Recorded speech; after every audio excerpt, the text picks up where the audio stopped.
मेरा नाम मान्या शर्मा है।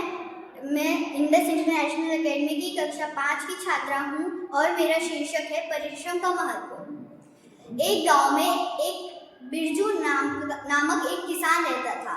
उसके 4 बेटे थे। बिरजू बहुत मेहनती व दुर्धर स्वभाव का था और उसके बेटे निकम्मे, कामचोर और आलसी स्वभाव के थे। बिरजू दिन प्रतिदिन बूढ़ा होता गया और उसके बेटे जवान। बिरजू के बेटे अभी भी उस पर निर्भर थे। बिरजू को पता था कि वह जल्द मर जाएगा। बिरजू यह सोचकर चिंतित रहने लगा कि मेरे मरने के बाद मेरे इन निकम्मे बेटों का क्या होगा। बिना कोई व्यापार किए ये कैसे अपना जीवन व्यतीत करेंगे। उसके बाद बिरजू ने अपने बेटों को सही मार्ग पे ले जाने के लिए अपने बेटों को अपने पास बुलाया और कहा कि मैंने अपने जीवन में जितना भी सोना चांदी जेवर जवाहरात जितना भी सब कुछ कमाया है वह मैंने अपने खेत में गाड़ दिया है। अब मैं बूढ़ा हो रहा हूँ। शायद इस वजह से मेरे को याद नहीं रहा कि मैंने किस जगह गाड़ा है।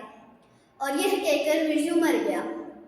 बिरजू के मरने के बाद उसके बेटों ने सारे खेत को खोद डाला, बट उसके हाथ कुछ नहीं लगा।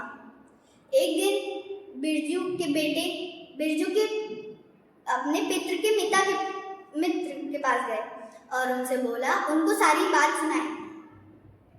यह सुनकर उस बिरजू के पिता के मित्र बहुत हंसा और बोला, तुम्हारे पिता बहुत बुद्धिमान थे। उन्होंने तुमसे काम करवाया।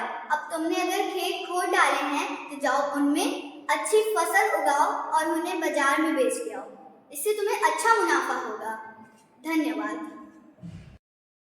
Good morning everyone, this is Kritika Mishra from class 6 and I am here to represent our story on the topic Rama to the rescue.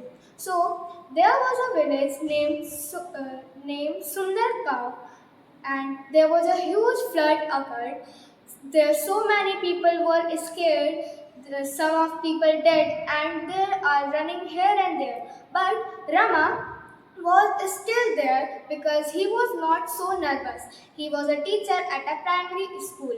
He collected some water bottles, wood pieces and jute ropes. He used his 100% of brain and made a strong boat.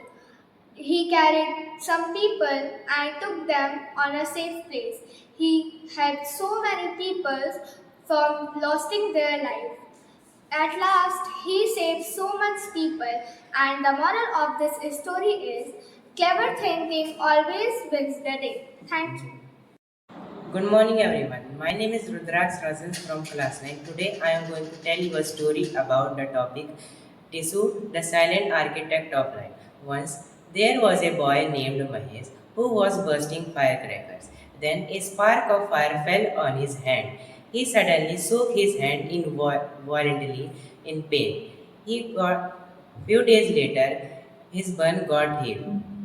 He got so curious that how his body regenerated with that burnt skin and how he felt that pain really quick. One day he asked his biology teacher about it. The teacher explained that this happened because of several types of tissue in our body.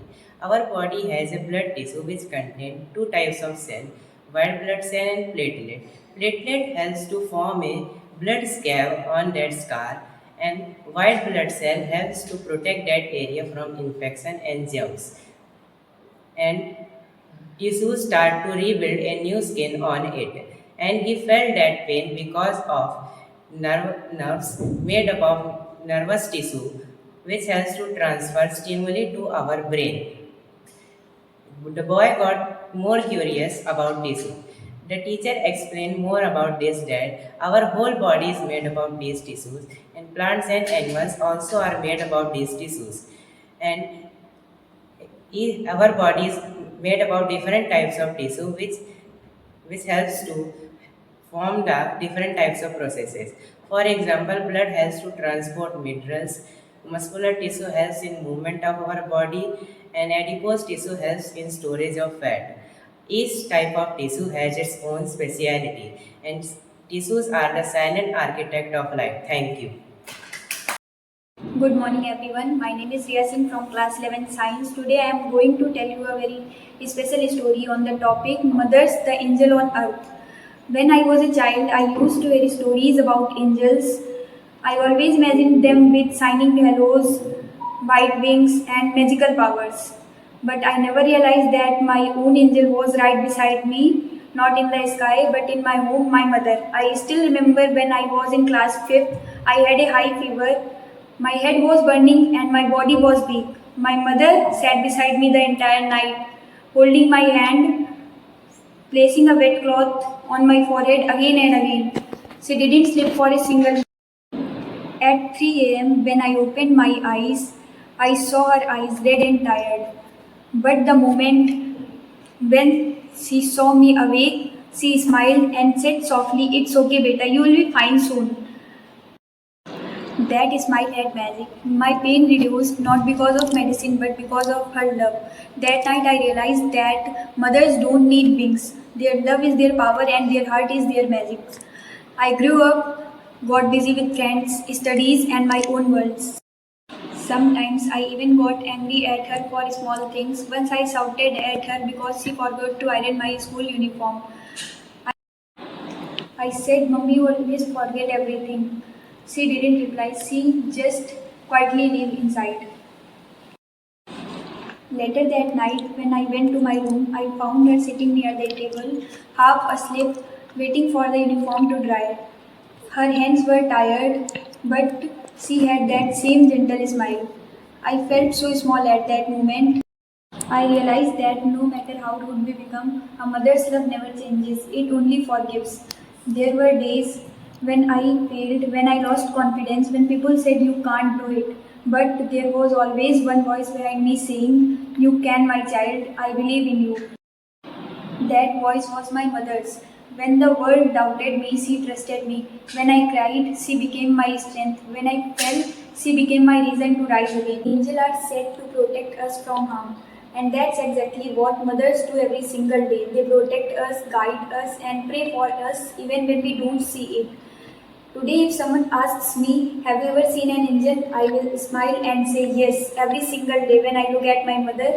She doesn't wear white, she doesn't have wing, but she carries something even more powerful, a heart that loves unconditionally. So, yes, maybe angels live in heaven, but the most special one lives with me in my home, my mother. So the moral of the story is God couldn't be everywhere, so He created mothers, the angels we can touch, the blessings we can feel, and the love that never ends. Thank you.